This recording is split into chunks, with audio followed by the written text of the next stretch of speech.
Hi Libra, this is your love reading po. Oo, this is timeless reading. Kunin niyo lang po kung ano yung naka-resonate sa iyo. Okay? Huwag niyo kalimutan na mag-subscribe at i-click yung bell notification para malaman niyo na may bago kayong new love reading. Oo.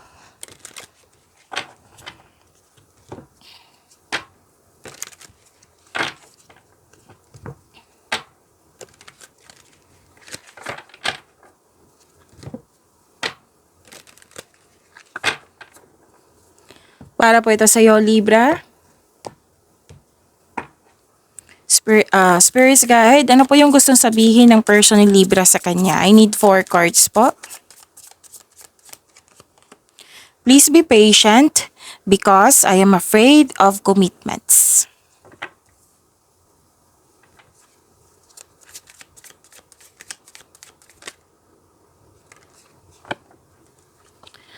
I can't take being away from you any longer. I think about you so much, it's scaring me.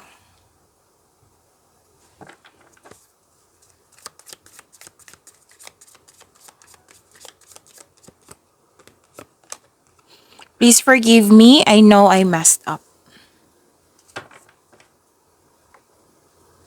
Shuffle ko lang po.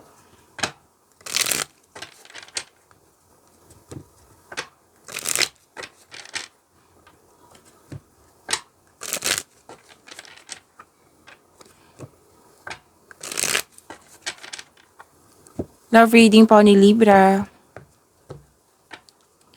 Spirit's Guide, ano po yung energy sa love life ni Libra? I need 2 cards po. Nandito sa Wheel of Fortune.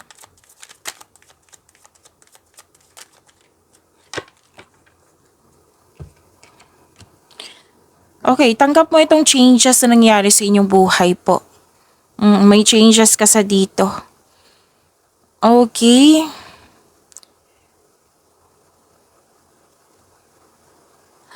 Okay, may nakita kasi ako dito ang problema or hindi pagkakaunawaan. Maaring mag-usap kayo ng taong ito. Oo, kasi may dumating na blessing sa inyo at nag-usap kayo. Okay? May magandang new experiences after a time of sadness.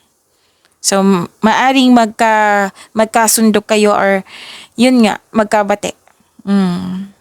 You're moving from a painful cycle to happiness. So, embrace this new situation po. Kasi new cycle ito eh.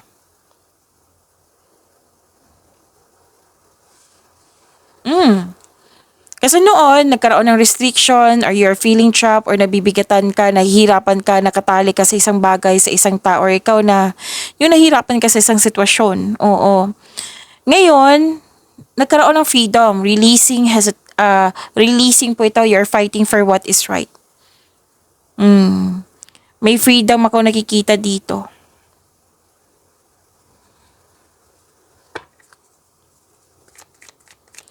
Spirit's Guide, challenges na ma-overcome ni Libra sa love life niya. I need 2 cards po.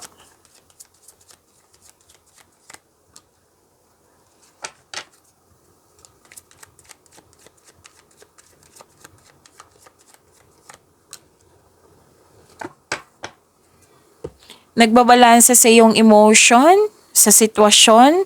Kumbaga, nagbabalanse, kinokontrol mo. At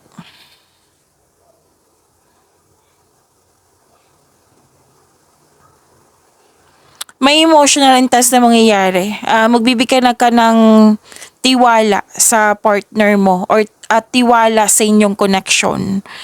Oo. This may lead to the next level sa inyong relasyon. Itong tiwala na ito, magkakaroon ng pagkakasundo, magtutulungan kayo, may realization din akong nakikita dito.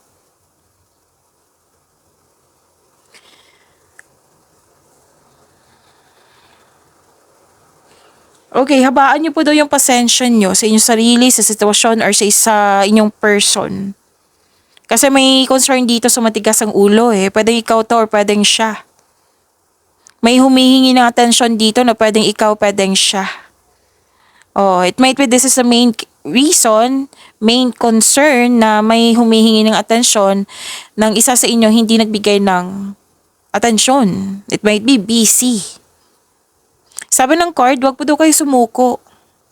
Kasi challenges to. Challenges is may learnings dyan. May learnings, may growth.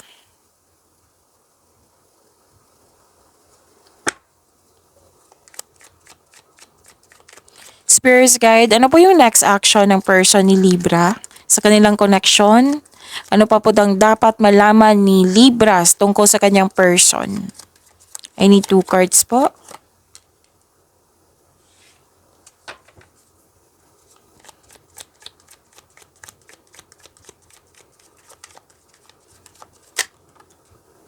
Guarded tong taong ito. Ayaw masaktan.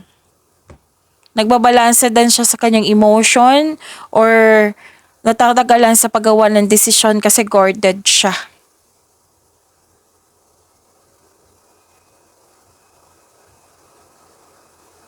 Defensive. Umiiwas ng away or confrontation para hindi siya masaktan or hindi ka masaktan or hindi kayo masaktan. Kaya nililimitahan niya ang kanyang sarili. May takot kasi siyang mag-away kayo. Kung nangyari na, then yun nga, ayaw niyang mas maging conflict yung away or challenge sa inyong relasyon. It might be sobrang tahimik ng taong ito kasi may nakita ko ditong tahimik siya. Kalma.